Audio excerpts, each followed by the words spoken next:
project. This is a joint project with Andrew, who is our supervising economist. I'm gonna go over a little bit of the agenda first. So we are gonna go over and start with an introduction and talk about our team and where we fit in the budgetary process.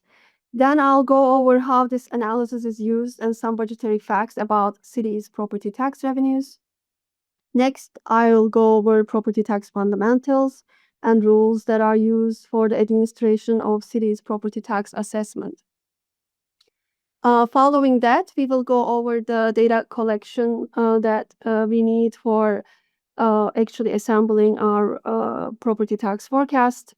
And data collection section will provide you an overview of the data we use for the forecast model, the data cleaning, and quality control reviews that we do.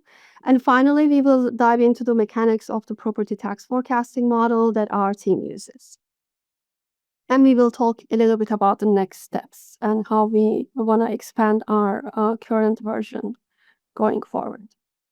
A bit of the introduction and a bit about us to get us started here. So some quick context on our role in the budget process. As you may know, there are two sides of the city hall, the mayor's office side and the speaker's office. Our team is the revenue and economics unit within the city council's finance division. Finance division is a team of analysts, attorneys, economists, and we have administrative staff as well, who provide council members with research on budgetary actions and their fiscal impact. We also work with council members and speaker's office to monitor and evaluate the city's budget. Our team's role specifically as the revenue and economics unit is focusing on particularly to city's economy, tax revenue forecasting, and anything that has to do with policy analysis related to taxation and revenues. We provide the council's finance committee an independent tax forecast ahead of oversight hearings.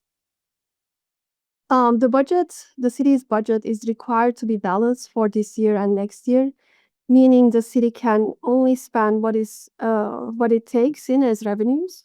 So with this in mind, the mayor's side, we have Office of Management and Budget that works on setting the revenues in the financial plan, and the city council appropriates all the money.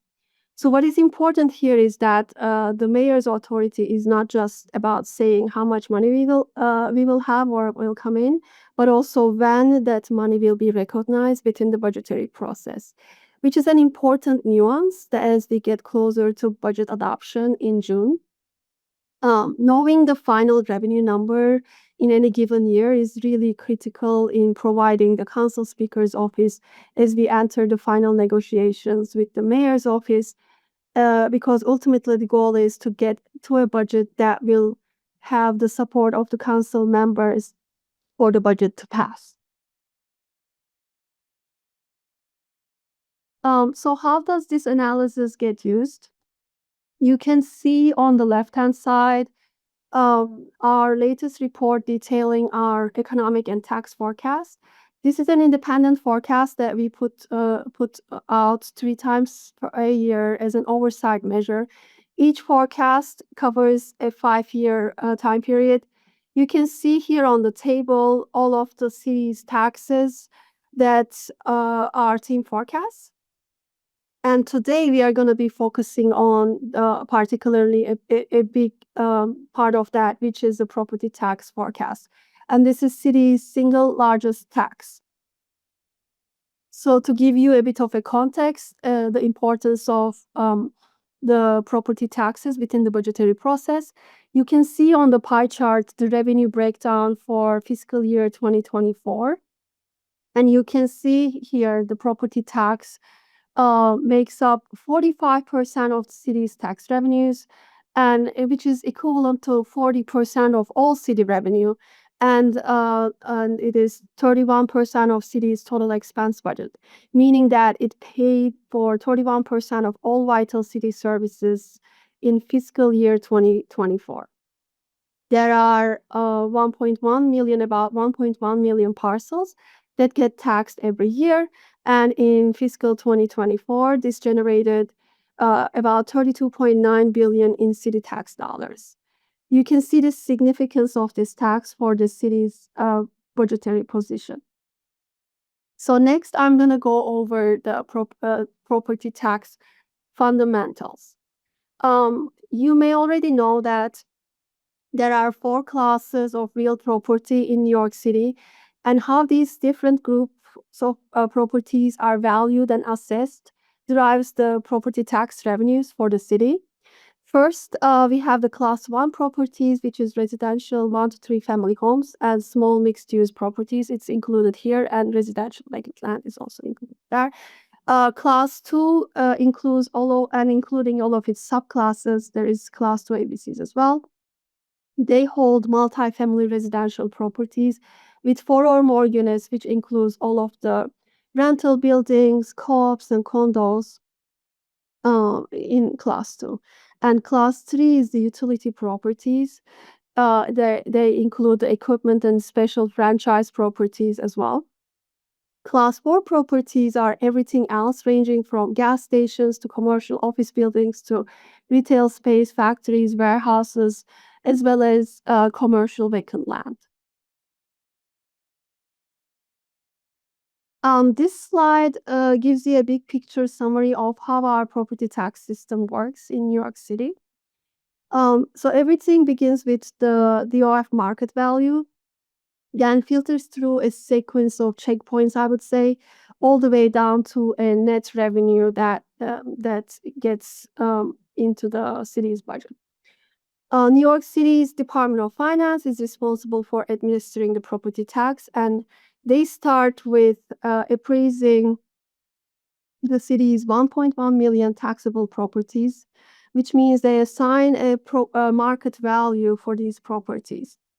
Market values, DOF market values, are determined according to the state's property tax law and additional appraisal standards and regulations. Starting with the market value, it's the important feature to point out is that this market value does not necessarily mean the value that the property would sell for in open market, because there are additional statutory requirements that the Department of Finance has to follow when they set the market values. Once the OF determines the market values, they apply an assessment ratio to derive the actual assessed value for the property. So the assessment ratios are 6% of market value for class one and 45% of market value for all other classes. Then actual assessed value is adjusted to account for assessment caps for class one and small class two properties. And then assessment phases are applied for larger class two and class four properties. And there are no assessment caps or phases for class three properties, which is the utilities. The result of all of these adjustments give us a billable assessed value. So the next what comes into play is the tax breaks that the New York City provides to qualifying taxpayers. So billable assessed value will be reduced by the tax exemptions, and then we arrive to a taxable billable assessed value. Once we have a taxable billable assessed value, we apply the citywide property tax rate to give us the levy. And that's a weighted average tax rate. Then the final step is to adjust the levy to account for uncollectible taxes, which gives us the net property tax revenue at the end.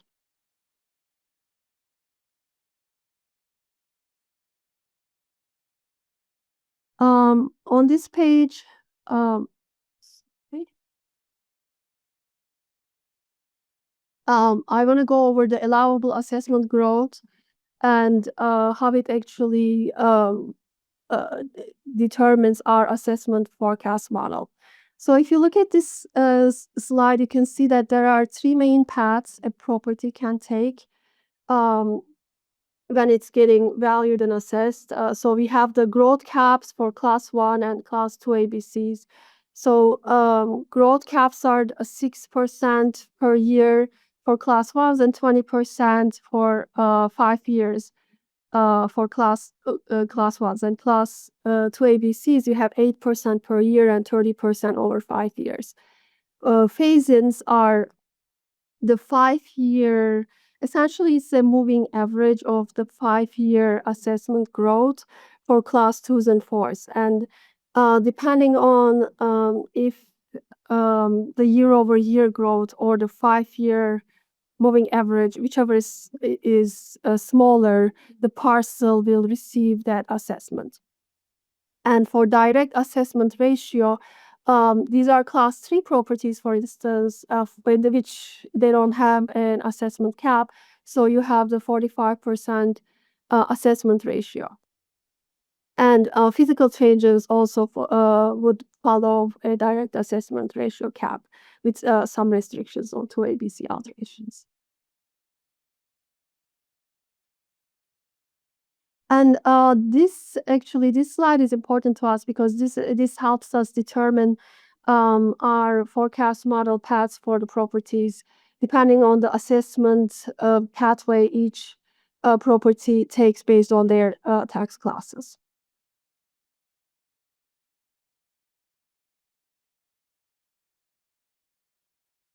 Next, I'm going to talk about the data collection.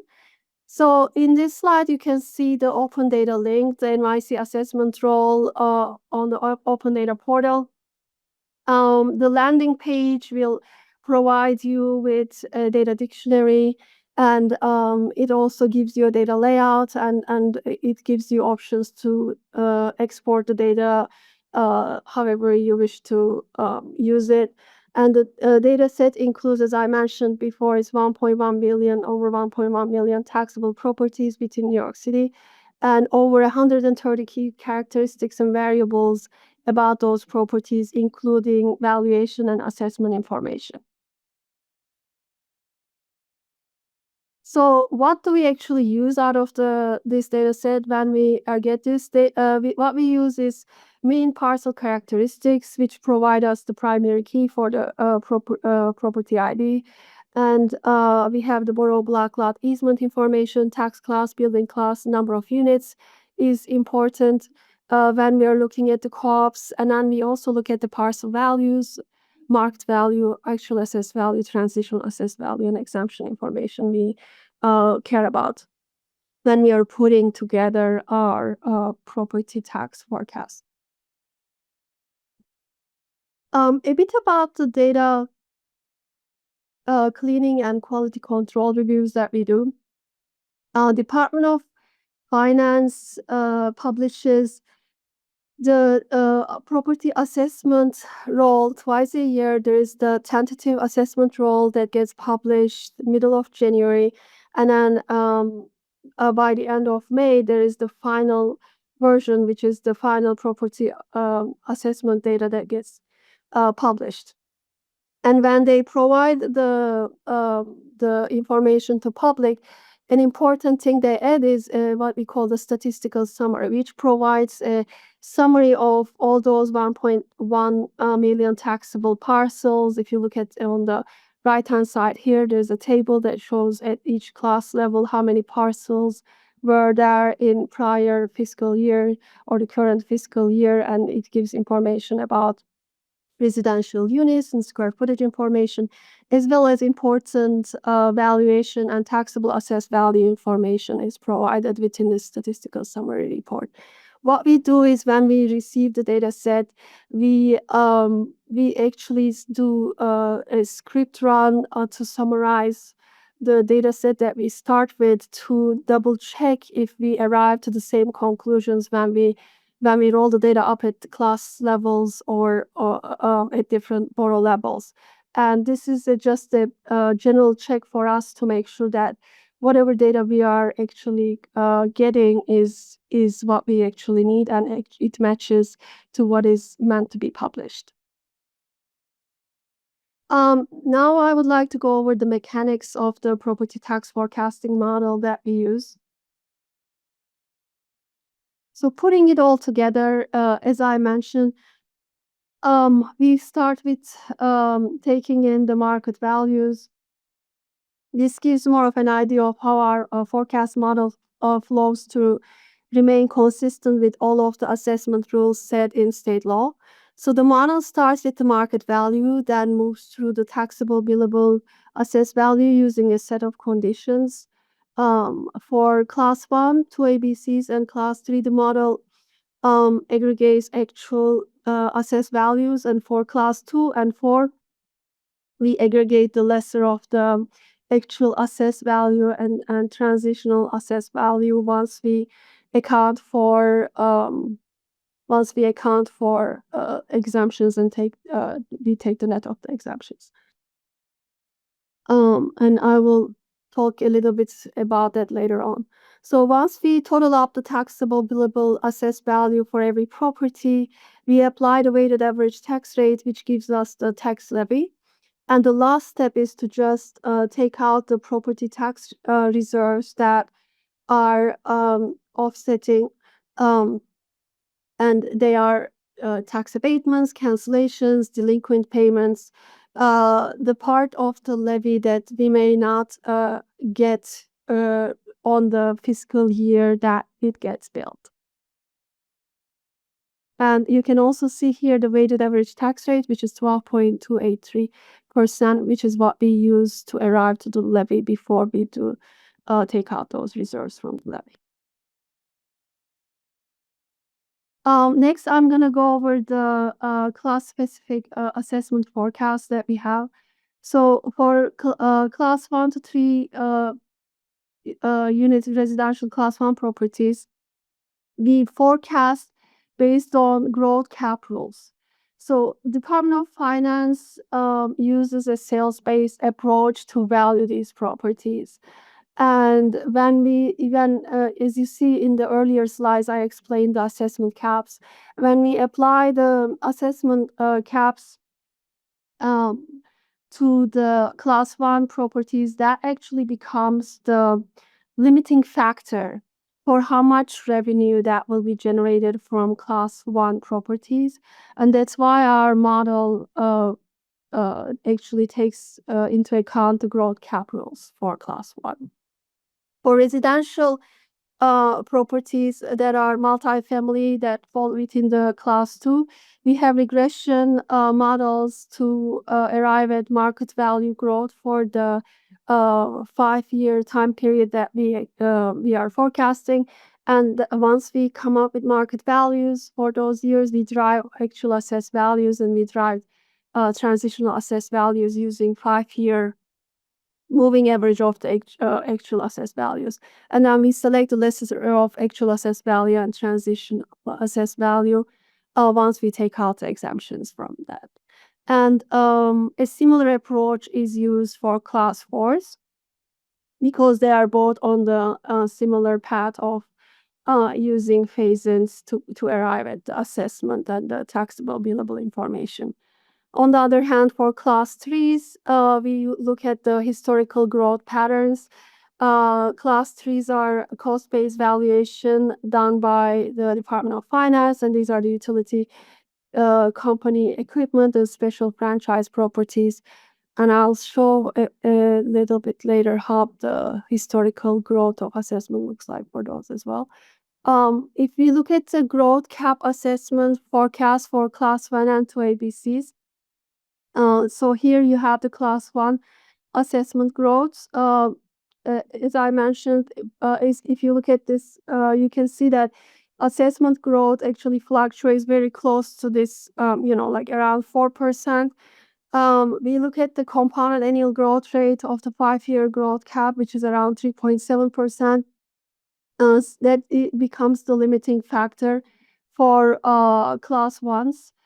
And that's what we use currently, but that actually is a bit underestimates what class 1 assessment growth would be, because it currently does not take into account any physical changes, which I mentioned earlier that they would be coming in at assessment ratio level, which won't be, that 4%, but it will be around like 6%.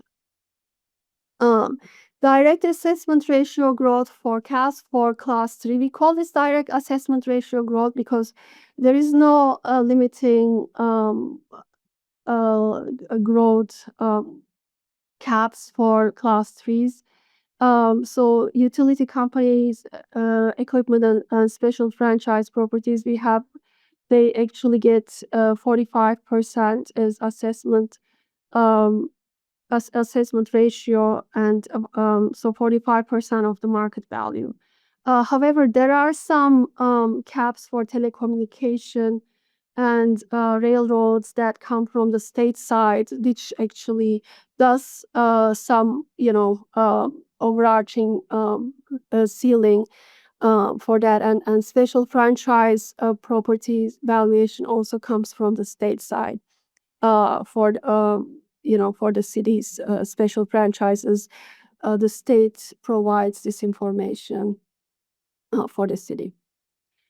In terms of our model, we look at the long run average of assessment growth for this tax class, and you can see here there's just a slight trend on the graph. So this just shows the 10-year assessment growth patterns for class 3. And if you look at the long run average assessment growth since year 2000, it's around 5.6%. For this one, we have the class 2 and class 4 phase-in assessment forecast. This is what we call the pipeline for class 2 and class 4 valuation. So class 2 and class 4 assessment forecasts utilizes the same methodology to account for assessment basis. Now the process for class 2 and 4 is a bit more involved. So we start by running statistical regressions to arrive at the market value growth over the forecast period. Then we derive the actual assessed value for each parcel by applying the assessment ratio. We then compute the transitional assessed value for each property across the forecast period and select the lesser of the two net of the exemptions to aggregate into a total taxable billable assessed value. The visual here on the right-hand side demonstrates how actual assessed value differs from transitional assessed value. On the top, you can see the actual assessed value the change. So whenever there is a market value addition from year 1 to year 2, part of it is gonna be the which is the 45% is gonna be the AV change. That will be added AV change for the upcoming, let's say if we are in year 1, upcoming year, and that would be added like to the prior year's actual AV plus the AV change would be, giving us the current actual AV. However, the parcel does not necessarily have to be on an actual AV path. It can also follow the transitional AV path, which is gonna be a moving average of the assessed value changes for the 5 years. So you can see that when we have a $45 AV change addition in year 2, it would be distributed to the upcoming 5 years, as each year would just take in $9 from that change. And the following year, if we have a $50 addition, that will put into the pipeline as like $10 each year. And there will be another 10 here if we were to show year 7, and so on and so forth. And when you look at the fully loaded, you have like a 5-year pipeline here that would include the transitional assessed value changes for the prior 5 years and prior 4 years and current, I would say. You would get to an AV change phase in, and that would be added to the prior year AV to arrive to the transitional AV. So our script does all this for the class 2 and class 4 parcels and checks the minimum of the two ones, and also takes out the exemptions from the parcels, and at the end we arrive to the whichever is the minimum would be the parcels pad as the assessment for that year. So we start with a regression to determine the upcoming 5 years market value growth. Then we derive the actual assessed value. Then we come up with the pipeline pad to see the phase-ins and come up with a transitional AV, and then we put it all together and determine the parcel if it's gonna follow an actual AV path or a transitional AV path. This is a good representation of all the parcel counts by actual AV and transitional AV. One thing I want to point out here is fiscal year 2022, and that is the time when we saw the COVID assessment impact on class 2 and 4 parcels. You can see that the blue bars represent the transitional AV, and the red ones represent the parcels that are in actual AV path. So what happened in 2022, there due to COVID, we had a decline in market values. So the year-over-year growth was a lot lower than the 5-year assessment phase-in that you would see from a moving average. And that actually put the lesser of the two calculation meant that the COVID year, since year-over-year growth was so low, a lot of the parcels switched to actual assessed value. This is just to emphasize that there is an important thing to remember, since these parcels can take either path, and before COVID, if you compare, market growth patterns versus 5-year moving average, you can see that a lot of the parcels were getting into the 5-year moving average path. But when there are drastic changes or drastic declines in value, that pattern will change. And that's why it's important for us to capture which parcels are in actual assessed value path and which parcels are in transitional assessed value path to get an accurate picture of what is going on.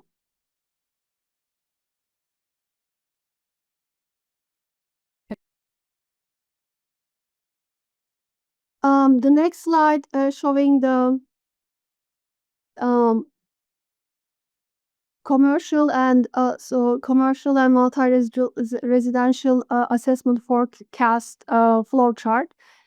You can see here we start with our regression model to give a bit more information on that. We use city economic indicators, and we also control for structural shifts such as COVID.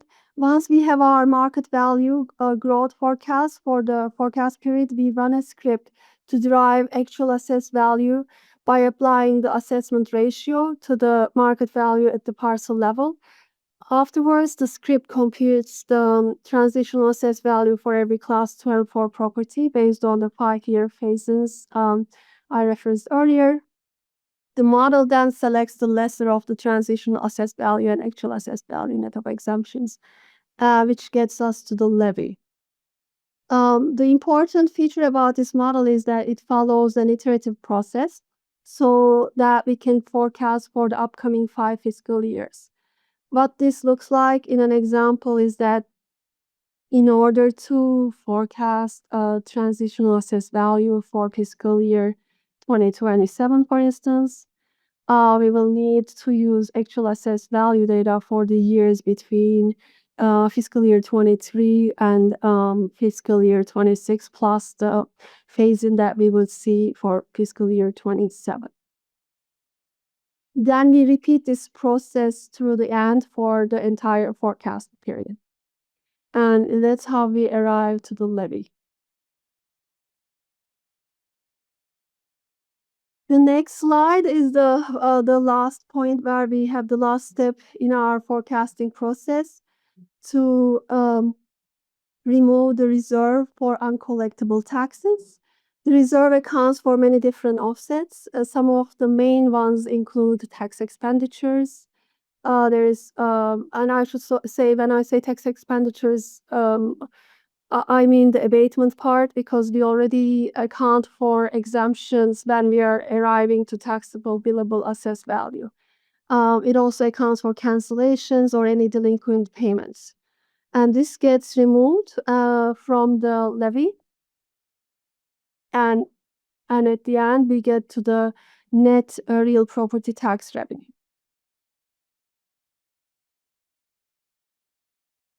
I wanted to put this here as we are working, Andrew and I, and uh, are working on the next steps and with our team members as well. So we have started reprogramming the script to streamline the process. And we are also working on one of our supervising economists is working on putting together a database system for us to be able to preserve all of our data and streamline the process, which will require us to also reprogram our scripts, which will be good to have the process streamlined. Um, in addition, other next steps, we are creating a 5-year assessment pipeline for class 1 and 2 ABCs. So currently we are using a compound annual growth strategy, which captures the general macro growth patterns of class 2 and 2 ABCs.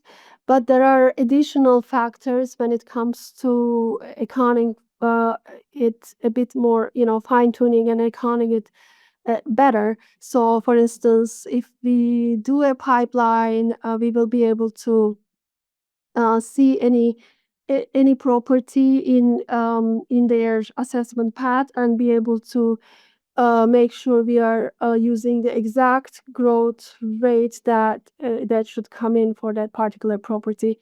And we will also be looking at the general construction activity and associated market value changes.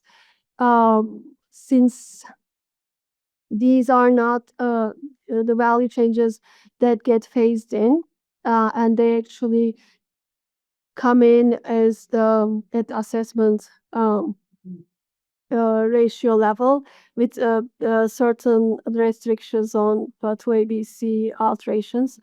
But in general, if we account for the construction activity, although there is some offset from demolitions, in general, it's a positive thing in a way that the physical changes, improvements, and alterations and new buildings would give us a better picture, and we can actually account for the additional revenue generated through this as well. And we also test additional regression models capturing economically driven market value growth using different city economic variables that we forecast through our process when we do our local economic model. Looks like we have one question from Stephen. He says, over the years, what is the most unexpected data or result that you've seen while doing this analysis? Unexpected would be the COVID season. I should say the year that we saw the COVID impact in assessment, and that Department of Finance needed to account for it on their end. And as on in the budget side, I know OMB had to account for it. We had to account for it, and other oversight entities as well. So it was one of the tricky points was that since a lot of the assessment rules are governed by like the 5-year phase-ins, for instance, or in general for class 2s and 4s, we have real property income and expense filings, which reflect what happened in the past. So not necessarily what is happening right, in front of us. And COVID was the time that all the city agencies that need to understand the property tax had to deal with and understand what it meant. If we don't have enough data to actually use the past information, because that's not going to be relevant, but at the same time we needed to account for the declines, right? So that was the hard part of it. He says, thank you so much for this presentation. I'm wondering if there's any insights you could provide if your team conducts any analysis in order to compare the results of DOF's regressions to ascertain market value against the actual sales prices of those same units when they're sold. So DOFs, as I mentioned when I talked about the market values, DOF is constrained by the rules of the state law when they do the market valuation. So class 1 properties actually follow the sales-based approach, and there is studies that you can actually even find online that looks at how they perform compared to the sales that you see. But when it comes to class 2s, they are restricted, especially if you think about co-ops and condos at the unit level. The law says that New York City can only assess these properties as if they are rental buildings, which actually does not mean that it's not the same thing as the sales-based valuation, and that actually impacts any differential between a sales-based approach versus what Department of Finance has to follow, because it's based on state law. Yeah. Robert has a question about a specific slide, it looks like, on the last slide for point 3. For new constructions, how do you calculate the new actual assessed value, and why is there no phase-in or transition of value? Or did I misunderstand how new growth is being factored in? That's a very good question, actually. So we haven't done this exercise yet, but I know other agencies that deal with property tax may have done it. So the construction activity is not phased in. It's also part of state law that the state law requires those to actually come in as at the assessment ratio level rather than phasing that. But to get to that, one can use Department of Buildings data. Department of Buildings has I think it's built it now. So it's the construction related uh, permit information is available. It's actually also part of, I think, open data, and you can actually look at it and see the pipeline of properties that are gonna be coming as new construction, and also there's information in terms of major alterations, and the square footage impact is also there. So just as an example, if you had a vacant land and now a new building will be on that vacant land, once that improvement is completed, the market value of that improvement will be based on the overall square footage of that building that is expected to be there. So yeah, that would be an approach to follow. We have another question. It looks like, does the data that you're using for this property tax analysis come directly from open data, or do you get it from DOF? And if it comes from DOF, are there any major differences between that data and what's on open data? So we also have we also get a version of this through DOF as well. And no, there are no differences. So that's one of the things we actually check, because we also want to make sure that whatever is publicly provided is reflecting the statistical summary information that is published by Department of Finance.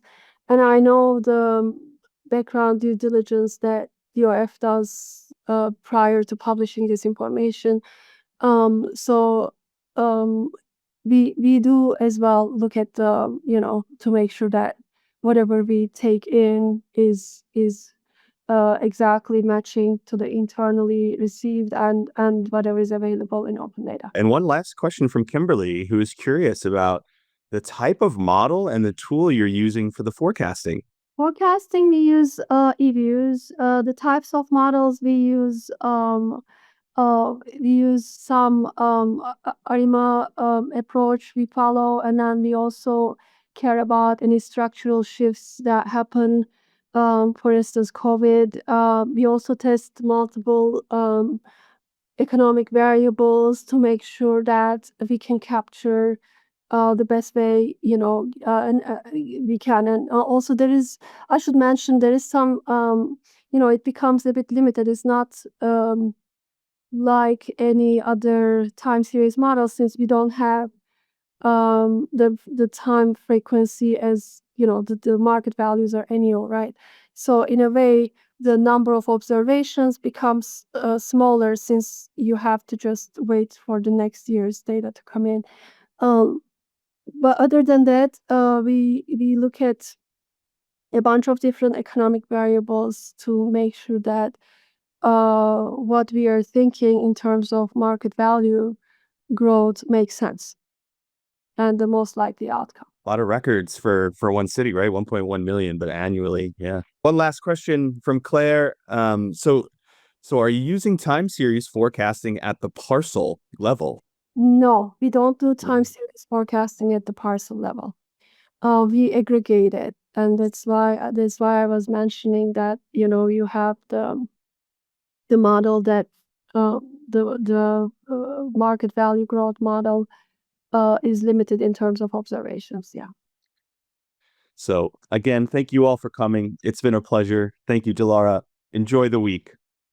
Thank you.